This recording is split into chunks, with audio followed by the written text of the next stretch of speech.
Well, once again, weather not cooperating with spring sports. Several baseball games weathered out today, yesterday, and over the weekend.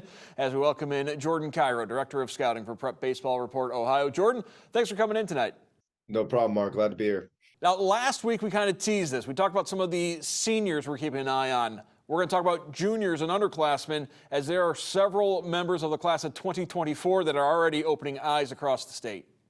Yeah, I mean, there's a ton of guys in that area that can really play when you talk about in the 2024 class. So narrowing it down to a few guys was very tough, but try to give you a variety of prospects that are standing out. We'll start out with the position players. So a guy that is kind of when it comes from a tool standpoint, kind of the monster in Northwest Ohio is a guy named Connor Barber out of Whitmore High School. If you were going to create a player on a video game, it would look like Connor Barber. He's 6'5", physical. He runs a 6'7", which is flying for that speed. I mean, for that size. He hits in the middle of the lineup, and the crazy thing about him is he's not even close to reaching his physical ceiling. So as he continues to progress throughout his high school career, he's committed to the University of Toledo.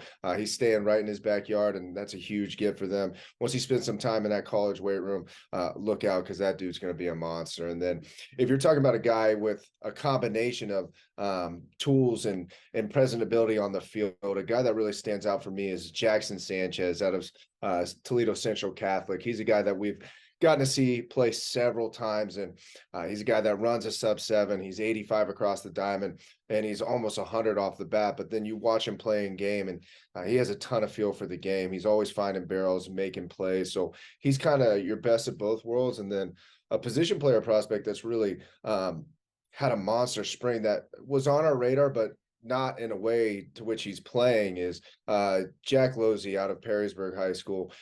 He's been going crazy this spring, and he plays for one of the best summer teams in the state with the T3 Warhawks, and they do an incredible job of developing players, and it always translates to game, and he's a prime example of that. He's a guy that's got a ton of ball skills.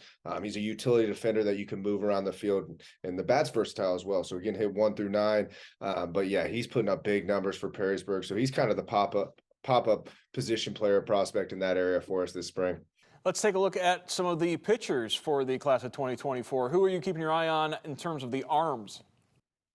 Well, this is another great mix. I mean, the arms in Northwest Ohio in general are almost as strong as they've ever been, at least since I've been doing this.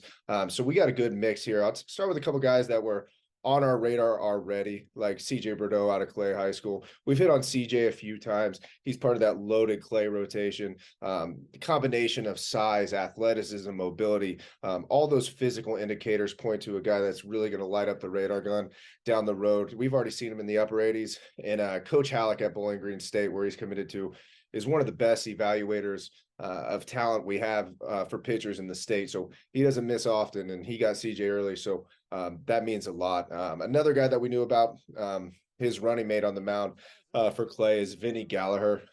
Vinny's a guy that he's fun to scout, man. He's one of my favorite type of prospects because he's a late bloomer. So he wasn't one of those guys that always grew up throwing harder than everybody else. So he had to work, use his mind, kind of craft his way into getting outs. But his dad's a big physical dude, was a Braves draft pick. So Vinny's gone from that little guy and consistently grown, and he's starting to grow into his own. He's up to 87 now, but he's still not near his physical ceiling. So, and he's got really good stuff. So expect him. He's already really jumping up some recruiting boards for college coaches, and expect that to continue. Let's see who else we got on this list. I want to give you some variety.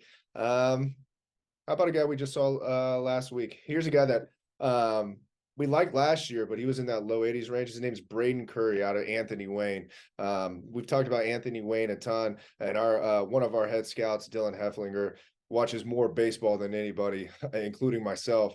And he saw Anthony Wayne last week, and Braden was up to 87, 6'2", only 160 pounds. So he's a guy that once he continues to add weight, he's going to be a big time arm. Dylan found him. We invited him to top prospect games, so it doesn't take long once you have talent like Braden does. And I'll wrap it up with the final two guys that I really like that are also uncommitted. Austin Garrett out of Toledo Central Catholic, Jackson Sanchez teammate. Austin also plays for the T3 Warhawks.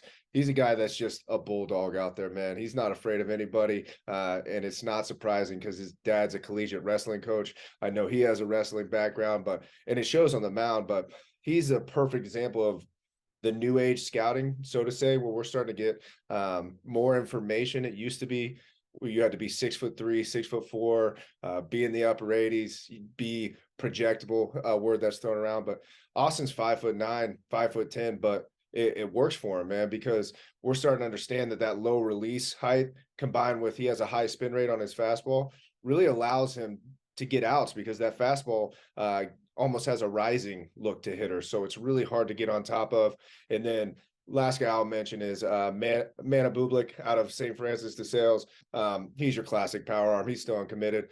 6'4", mid-80s, good breaking ball. He's a guy that college coaches already know about, but there's a lot of talent. Try to give you a mix of everything there. Some guys are committed, some guys are uncommitted, and different types of arms, but it's not hard if you're a college coach to head down to the Toledo, Northwest Ohio area and find yourself a good position player or pitcher this year. When do you see guys making the biggest jump? Is it from that freshman to sophomore season? Because you mentioned Gallagher is a late bloomer. He's only a junior. Yeah, that's the beautiful thing. Is baseball, it's different. And I say late bloomer, but the NCAA just passed a rule where before last week, college coaches could talk to a 12-year-old if they wanted to. But now they have to wait till a certain date into their junior year. So you see all different types. Like we got guys like a perfect example would be last year there was a guy in the area named Joseph Zerwa that went to Michigan State. He wasn't on anybody's radar, partly because he plays football, but he made jumps late into his junior senior year. And then you got guys like CJ Bordeaux, who last year going after in his sophomore year, that was mid to upper 80s. So it kind of just depends on the person. It depends on the athlete, but the recruiting process is going to be pushed back from what it was with this new rule being passed, which I think helps all parties.